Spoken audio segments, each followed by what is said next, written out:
빌립보서 2장 5절부터 8절까지 같이 읽겠습니다. 시작. 너희 안에 이 마음을 품으라. 곧 그리스도 예수의 마음이니 그는 근본 하나님의 본체시나 하나님과 동등됨을 취할 것으로 여기지 아니하시고 오히려 자기를 비워 종의 형체를 가져 사람들과 같이 되었고 사람의 모양으로 나타나셨음에 자기를 낮추시고 죽기까지 복종하셨으니 곧 십자가에 죽으심이라. 아멘.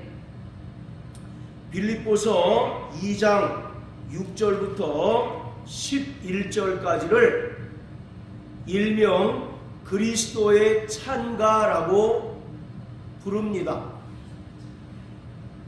초대교회 때에 성도들이 공적 예배를 드림에 있어서 자신들의 신앙 고백을 신앙, 노래로 만들어서 불렀던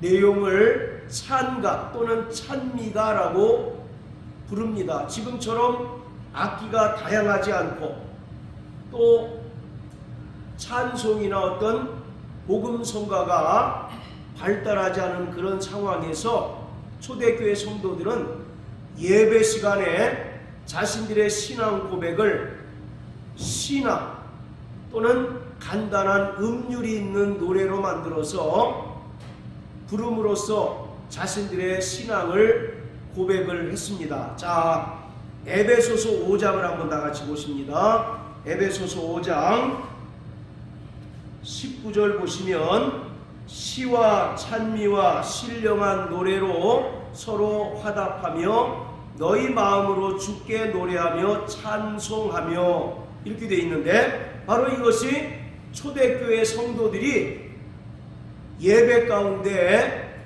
불렀던 그러한 찬송을 가리킵니다. 바로 시와 찬미와 신령한 노래들로 서로 화답하고 너희 마음으로 주께 노래하며 찬송하라 이와 같이 말씀하고 있는데 오늘 빌립보서 2장 6절부터 8절까지의 말씀이 대표적으로 초대교회 성도들이 공적 예배 가운데 불렀던 그리스도의 찬가입니다. 이것 말고도 요한복음 1장 1절부터 18절까지를 로고스 찬가라고 함으로써 그것 역시도 공적 예배 때 음률 있는 신화 노래로 만들어서 그들의 신앙을 고백을 했습니다. 자, 이처럼 오늘 본문의 말씀은 그리스도의 찬가라고 부르는데 6절부터 11절까지의 말씀은 크게 두 부분으로 나뉘어집니다. 바로 6절부터 8절까지는 예수님께서 영원 전부터 하나님과 함께 계셨고 또 하나님의 아들이셨지만 그가 이 땅에 사람으로 오셔서 십자가에 달려 죽기까지 하나님 아버지께 복종하셨다는 사실을 기록하고 있습니다. 그리고 9절부터 11절까지의 말씀은 이렇게 십자가에 달려 죽기까지 복종하신 하나님의 아들 예수를 하나님 아버지께서는 죽은 자 가운데서 다시 살리시고 또 하늘로 올리우사 영광의 보좌에 앉게 하시고 모든 이름 위에 뛰어난 예수 이름을 주셔서 모든 만물의 통치자가 되게 하시고 또 만물로 말미암아 그리스도를 주라 시인함으로써 하나님 아버지께 영광을 돌리게 하셨다라고 말씀함으로써 9절부터 11절까지는 예수님께서 하늘로 올리우사 영광을 받으신 내용을 기록하고 있습니다. 중요한 것은 오늘 바울이 빌립보 교회에게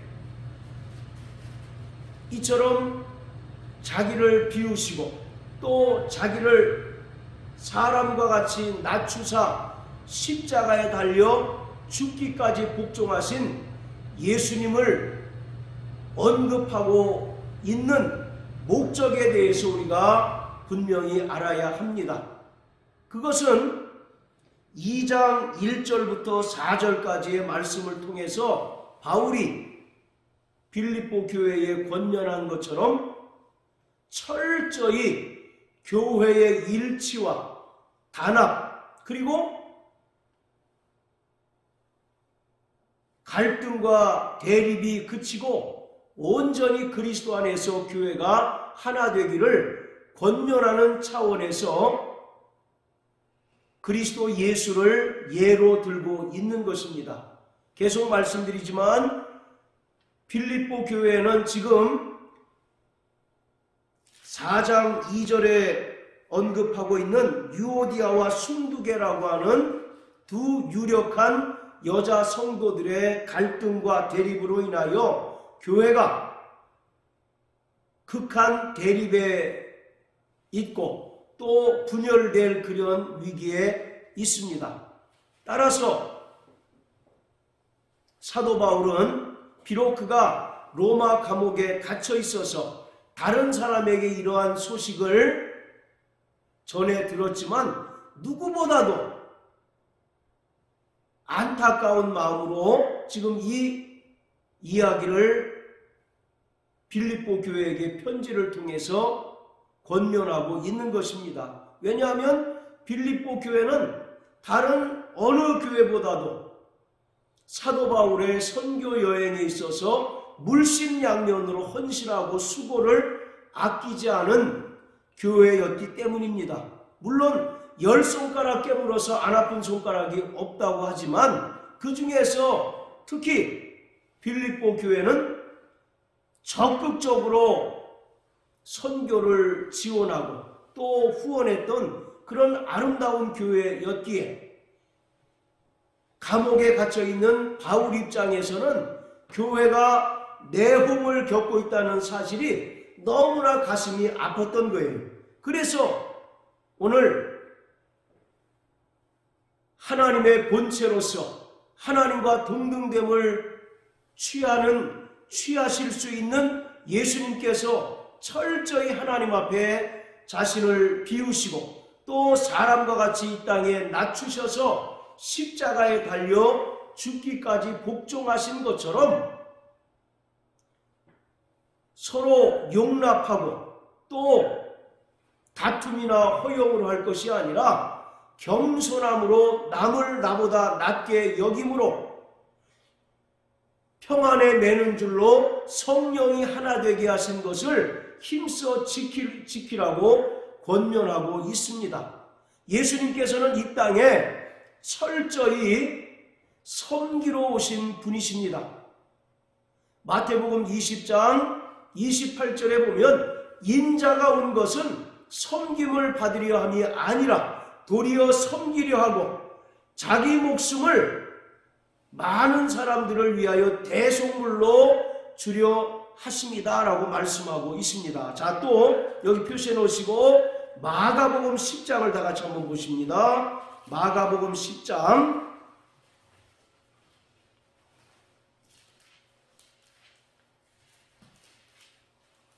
자 43절 44절 같이 읽겠습니다. 시작. 너희 중에는 그렇지 아니하니 너희 중에 누구든지 크고자 하는 자는 너희를 섬기는 자가 되고 너희 중에 누구든지 으뜸이 되고자 하는 자는 모든 사람의 종이 되어야 하리라. 할렐루야. 바로 예수님께서 서로 길가에서 다투고 있는 제자들을 향해서 그들의 다툼의 주 내용이 뭡니까? 누가 더 천국에서 큰가 하는 그런 문제로 예수님의 제자들이 지금 노중에서 다툼을 하고 있어요.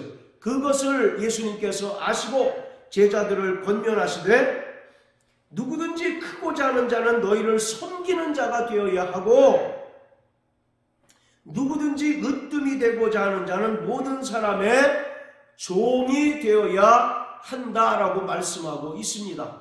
이런 차원에서 예수님께서 가장 크신 분이라는 사실을 우리가 알 수가 있습니다. 그는 영원전부터 하나님과 함께 계신 하나님이시며 또 하나님의 아들로서 만물로부터 영광과 존귀와 찬송을 받으시기에 합당하신 분이시지만 철저히 자신을 낮추시고 또 이 땅에 사람의 모양으로 오셔서 십자가에 죽기까지 하나님 아버지께 복종하셨습니다.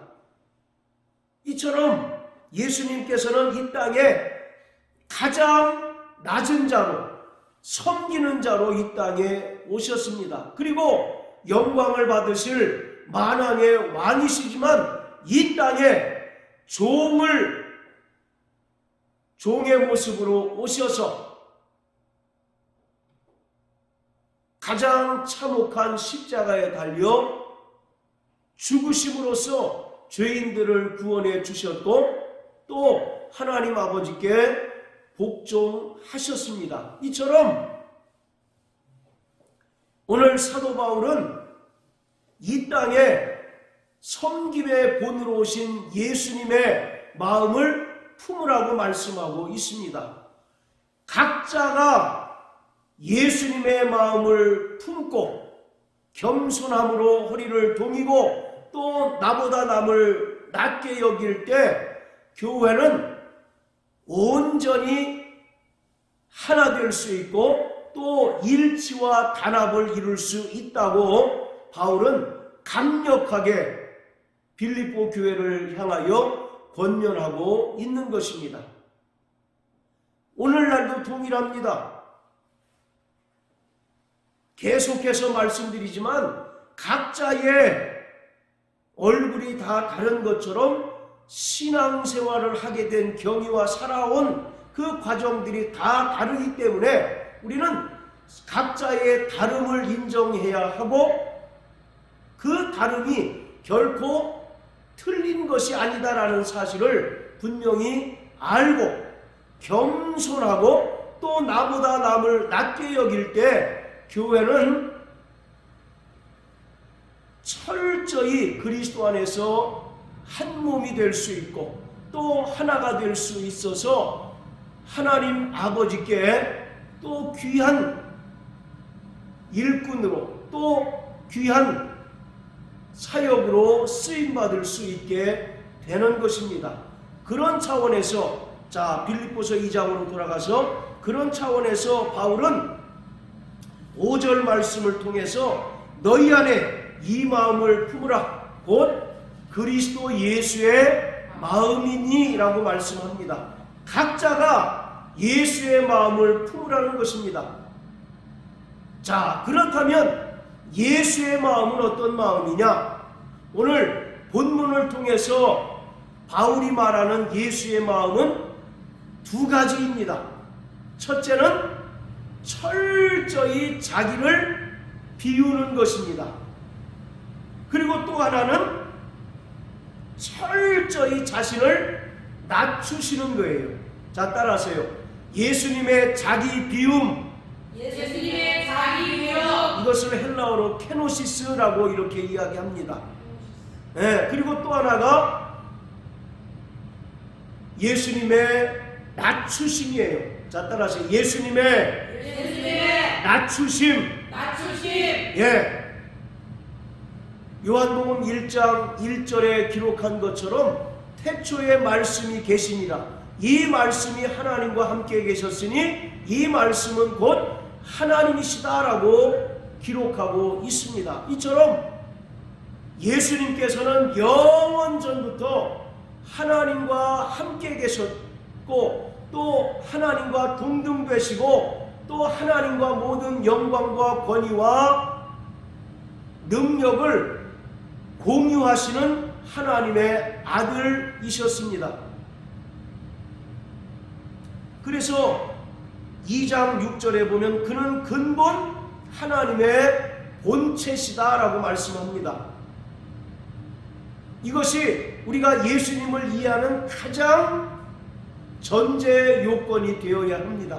자, 따라서 예수님은 하나님의 본체시다. 하나님의 본체이시다. 예, 그가 비록 이 땅에 우리와 같은 사람으로 오셨지만 그는 영원 전부터 하나님과 함께 계셨던 하나님이시며 하나님의 아들로서 하나님과 동등한 속성을 가지셨고 또 하나님의 신성을 가지신 분이셨다라고 말씀하고 있습니다. 그러니까 하나님 아버지와 하나님의 아들 예수는 영광과 권위와 능력과 그 신적인 속성면에서 바로 동등된 분이시고 또 동일하신 분이심을 말씀하고 있는 것입니다. 자, 우리 골로새서 1장 15절 다 같이 보십니다. 골로새서 1장 15절. 자, 우리 사모님 한번 읽으십시오. 골로새서 1장 15절. 그는 보이지 아니하시는 하나님의 형상이요 모든 창조물보다 먼저 나신 자니. 예, 그는 보이지 아니하시는 하나님의 형상이요 모든 창조물보다 먼저 나신 자다라고 말씀합니다. 자, 또 히브리서 1장 3절 또 읽어주십시오. 이는 하나님의 영광의 본체시여 그 본체의 형상이시니라. 그의 능력의 말씀으로 만물을 붙드시며 죄를 정결케 하는 일을 하시고 높은 곳에 계신 위엄의 우편에 앉으셨느니라. 예, 이는 하나님의 영광의 광채시요 그 본체의 형상이시다라고 말씀하십니다. 바로 예수 그리스도는 하나님의 영광의 광채시고 그 본체의 형상이심을 히브리서 기자는 분명하게 말하고 있습니다. 이처럼 예수님께서는 비록 이 땅에 우리와 같은 인성을 가지고 오신 분이시지만 영원 전부터 하나님과 함께 계셨고 또 하나님의 품속에 독생하신 하나님의 아들이시며 하나님으로서 하나님 아버지와 영광과 존귀와 능력과 신적인 속성을 공유하신 하나님과 동등되신 분이십니다. 할렐루야. 아멘. 이러한 하나님의 아들 예수께서 하나님 아버지의 계명을 따라 이 땅에 사람으로 오셨는데 이것은 철저히 자기를 비우신 것입니다. 여기서 자기를 비우셨다는 말은 자신의 모든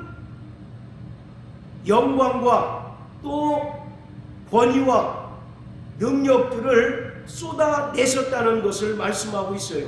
바로 하늘의 영광을 포기하신 것이 아니라 하늘의 영광을 잠시 유보하신 것입니다. 왜냐하면 그가 하나님 아버지께로부터 계명을 받으셨고 그 계명을 완수하시기 위하여 이 땅에 사람으로 오셨기 때문입니다. 자, 우리 요한복음 10장을 다 같이 한번 보십니다. 요한복음 10장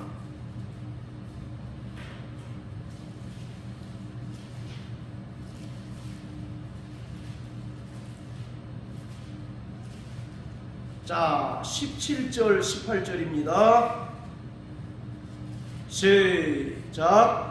아버지께서 나를 사랑하시는 것은 내가 다시 목숨을 얻기 위하여 목숨을 버림이라. 이를 내게서 빼앗는 자가 있는 것이 아니라 내가 스스로 버리노라. 나는 버릴 권세도 있고 다시 얻을 권세도 있으니 이 계명은 내 아버지에게서 받았노라 하시니라. 예수님께서는 하나님의 본체로서 영원전부터 하나님과 동등되신 분이시지만 하나님 아버지께로부터 계명을 받고 그 계명을 완수하시기 위하여 이 땅에 오셨다는 것입니다. 그 계명은 무엇이냐? 바로 이 땅에 오셔서 십자가에 달려 죽으시는 것이에요. 이처럼 예수님께서는 하나님과 동등되신 분이시지만 하나님의 그 계명을, 하나님 아버지의 그 계명을 이루시기 위하여 철저히 자기를 비우심으로써 영원전부터 하나님 아버지와 공유하셨던 영광과 권세와 능력과 신적인 속성을 잠시 유보하신 것입니다. 할렐루야. 그리고 그는 이 땅에 사람들과 같이 되셔서 사람의 모양으로 나타나셨습니다. 그러므로 예수님께서는 십자가에 달려 죽으심으로써 하나님 아버지의 뜻을 온전히 이루어 주셨어요. 오늘 이와 같이 예수님께서 하나님의 본체로서 하나님과 동등되신 분이시지만 하나님 아버지의 뜻을 이루시기 위하여 자기를 비우시고 또 사람의 모양으로 이 땅에 나타나셔서 십자가에 달려 죽기까지 복종하심으로써 하나님의 뜻을 이루셨던 것처럼 교회는 철저히 하나님의 뜻을 이루기 위하여 한 몸이 되어야 하고 또 하나가 되어야 한다는 사실을 사도 바울은 강조하고 있습니다. 그리고 철저히 한 몸이고 하나가 되기 위해서는 각자가 예수의 마음을 품는 자가 되어야 하는 것입니다. 예수의 마음을 품을 때 우리는 온전히 주님께서 교회에 주신 이 거룩한 사명을 한 몸 된 교회로서 온전히 감당하고 이룰 수 있는 것입니다. 각자의 생각이 다르고 각자의 소신이 다 다르지만 우리가 교회 공동체에 들어온 이상 나의 생각이나 또는 나의 사상이 결코 주님의 그 겸손과 또 남을 나보다 낮게 여기신 그 마음보다 앞서서는 안 되는 것입니다.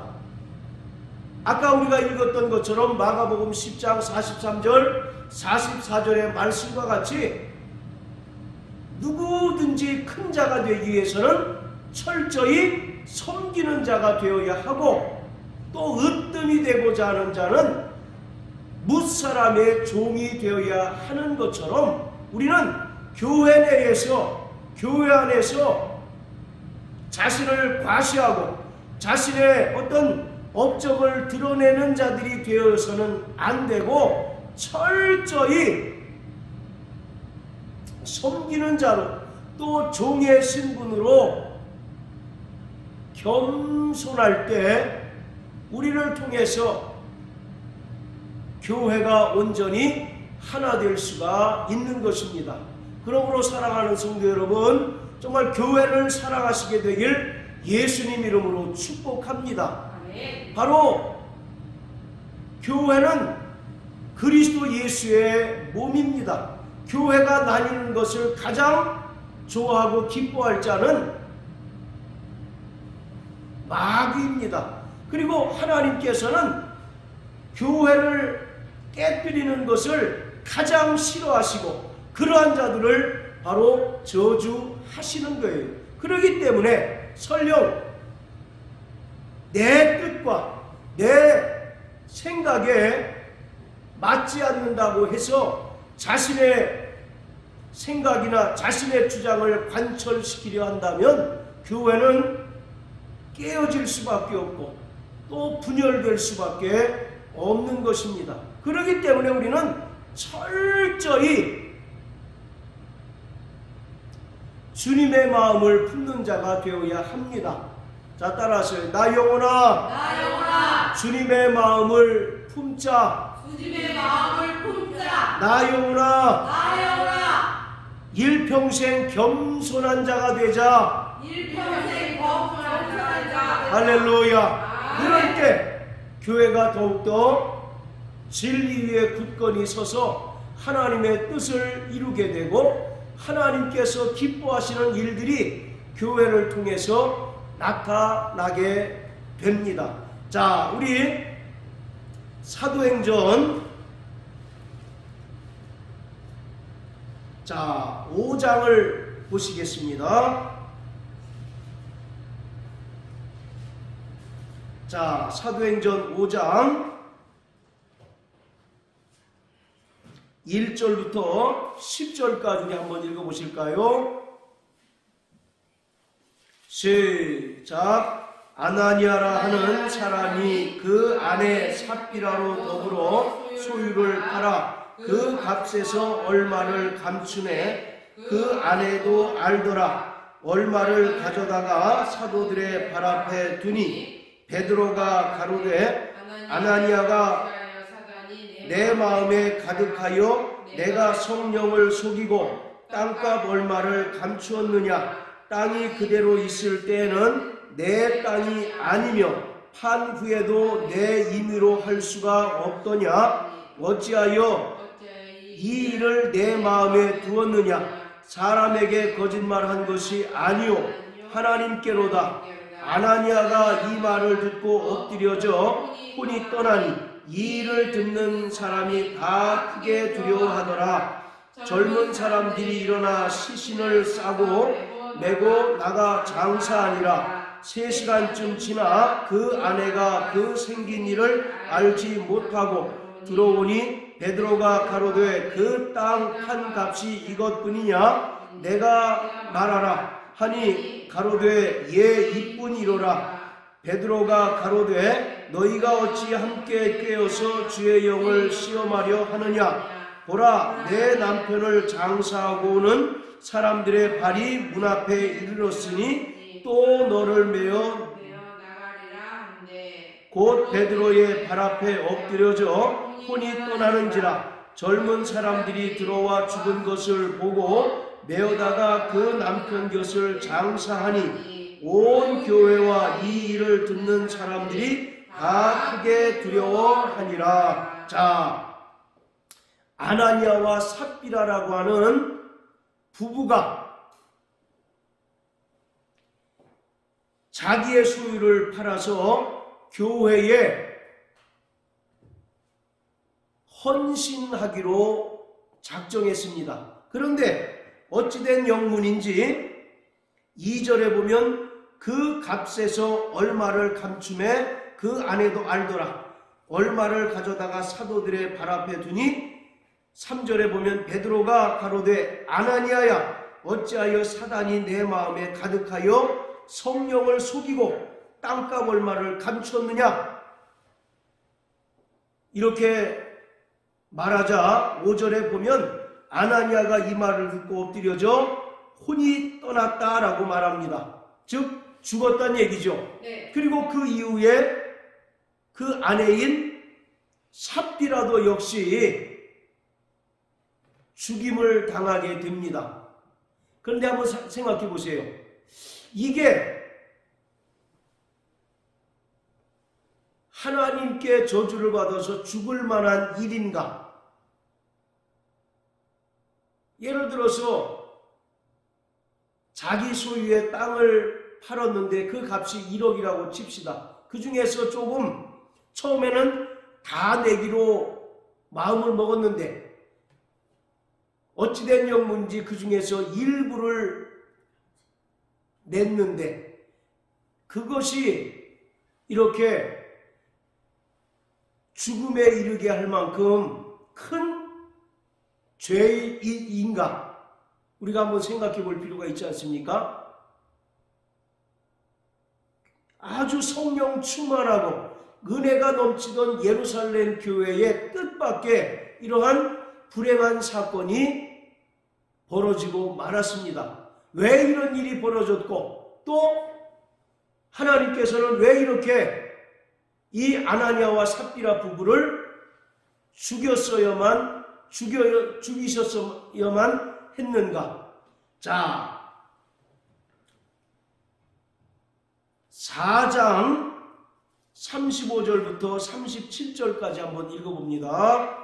자, 4장 35절부터 37절까지 시작. 사도들의 발 앞에 두매 저희가 각 사람의 필요를 따라 나눠줌 이러라. 구브로에서 난 레위족인이 있으니 이름은 요셉이라. 사도들이 일컬어 바나바 번역하면 권위자라 하니 그가 밭이 있음에 팔아 값을 가지고 사도들의 발 앞에 두니라. 자, 바로 요셉이라 하는 바나바라고 하는 사람이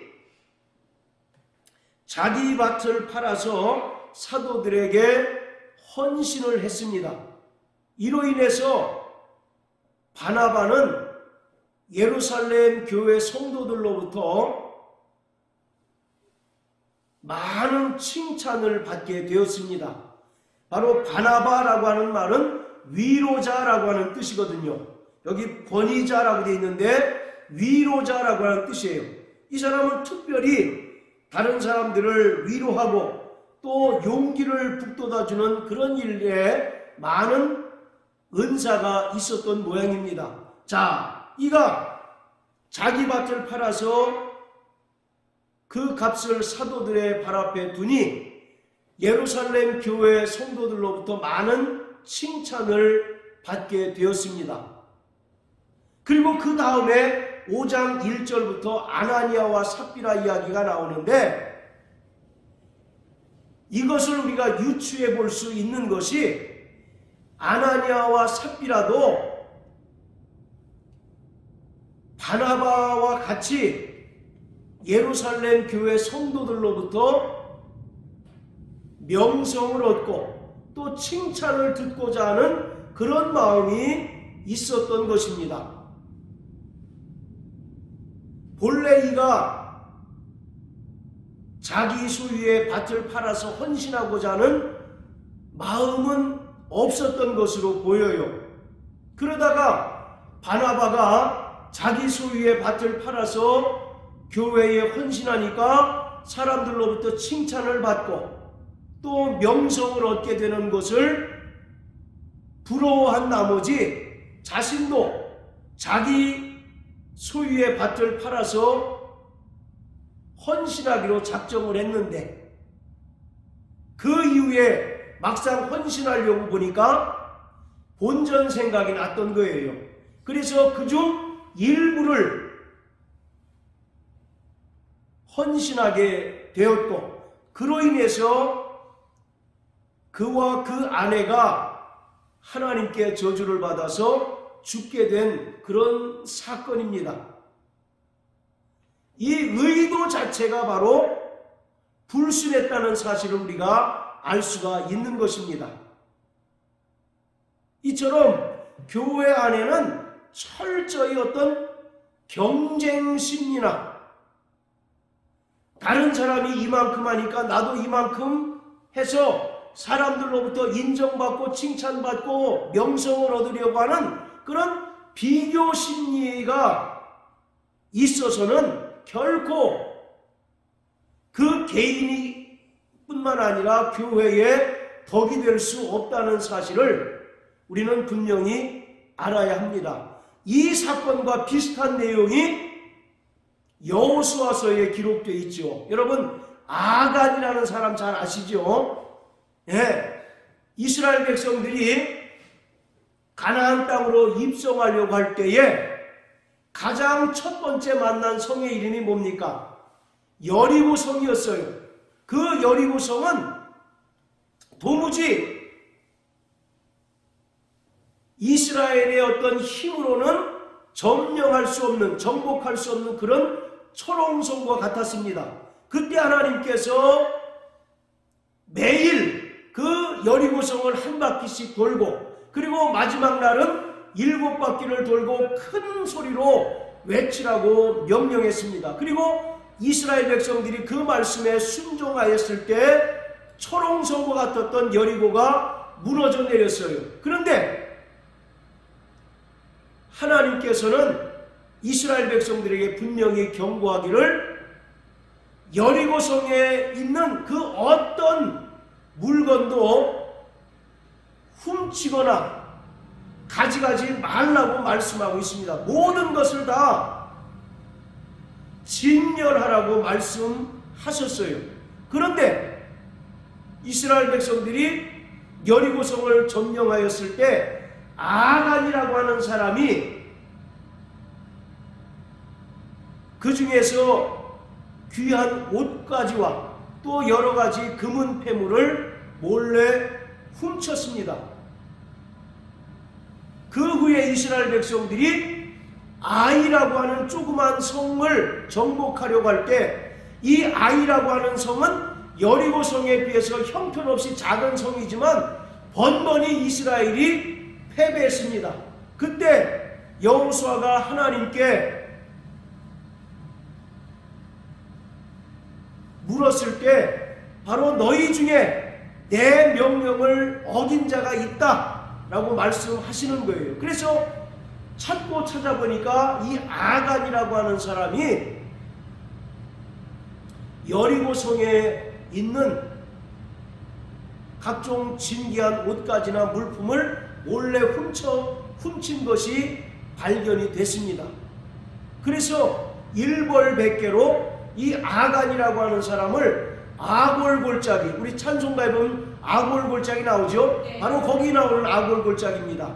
아골골짜기에서 이 아간뿐만 아니라 아간의 가족들을 모두 죽이는 그런 사건이 벌어졌습니다. 두 사건이 굉장히 연관성이 있어요.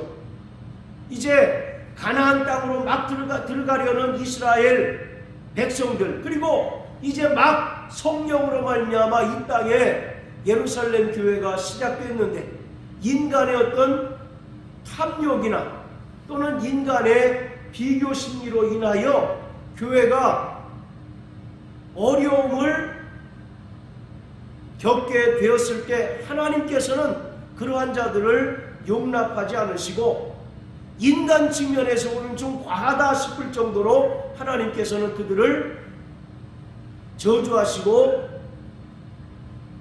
죽음에 이르게 하였습니다. 오늘 이와 같이 하나님께서는 이 땅에 그리스도의 몸된 교회를 사랑하십니다. 할렐루야. 그리고 그리스도의 몸된 교회를 통해서 하나님의 뜻을 이루시기를 원하셔요. 그렇기 때문에 오늘 교회에 집계된 모든 성도들은 철저히 교회를 사랑하고 또 교회의 권위 앞에 순종하고 또 교회의 머리 되신 예수님의 그 말씀에 철저히 순종하는 삶을 살아가야 합니다. 그런데 어떤 이들이 교회 내에 주도권을 잡기 위해서 또 교회 내에서 자신의 영향력을 키우기 위해서 단파를 이루고 또 극한 대립을 하게 될 때 하나님께서는 반드시 그러한 자들에게 죄를 물으신다는 사실을 우리는 분명하게 알아야 합니다. 그러기 위해서 우리는 철저히 교회가 하나 되기를 힘쓰는 자가 되어야 합니다. 할렐루야. 그래서 오늘 바울은 너희 안에 이 마음을 품으라. 그리스도 예수의 마음이니 라고 말씀하고 있습니다. 사랑하는 성도 여러분, 예수님의 마음을 품게 되시길 주의 이름으로 축복합니다. 바로 예수님의 마음은 어떤 마음이었습니까? 철저히 자기를 비우는 것이었고 또 철저히 사람과 같이 자신을 낮추시고 십자가에 달려 죽기까지 하나님 아버지께 복종하는 마음이었습니다. 그러한 마음을 우리가 품고 교회를 섬기고 또 신앙생활을 할 때 교회는 절대 불협화음이 나타날 수 없고 오직 그리스도 안에서 더욱더 아름다운 모습으로 성장하고 또 하나님 앞에 쓰임받는 놀라운 일들이 나타나게 될 것입니다. 그러므로 일평생 예수의 마음을 품고 겸손함과 나보다 남을 낮게 여기는 그 마음으로 교회를 섬기고 또 형제자매를 섬기는 믿음의 성도 되시길 예수님 이름으로 축복합니다. 할렐루야. 우리